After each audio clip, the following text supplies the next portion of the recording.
দাদা, তোমার সব থেকে বড় লস কত ছিল আর সেটা তোমাকে কি শিখিয়েছে? প্লিজ রিপ্লাই দিও। আমার সব থেকে বড় লস ছিল 1.5 লাখ টাকা, যেটা জাস্ট 2 দিনে হয়েছিল লসটা। অ্যান্ড এইটা আমাকে তখন টাইমের ভ্যালু শিখিয়েছিল।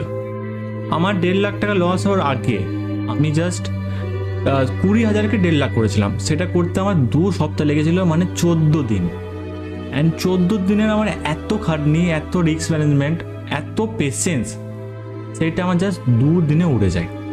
তো আমাকে ওই বড় লসে আমাকে তো অনেক কিছু ট্রেডিংয়ের টেকনিক্যাল অনেক কিছু শেখায়, বাট একটা লাইফের এক্সপিরিয়েন্স বা ওটাতে শেখায় যে টাইমের ভ্যালুটা কি।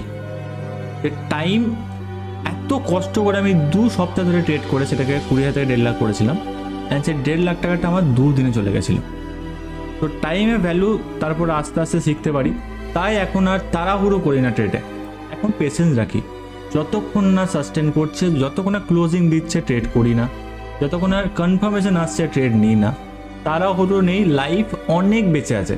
লাইফকে বাঁচতে হবে ভালো করে, লাইফ ভালো করে ট্রেড করতে হবে, দারুণ ট্রেড করতে হবে, যাতে ট্রেড করে লাইফটাকে এমন জায়গায় নিয়ে যেতে পারি যে মানুষ দেখে অবাক হয়ে যায় যে ভাই কি করলো এ। তো সেটার জন্যই শিখিয়েছে লস থেকে শেখা, লস থেকেই শেখে মানুষ।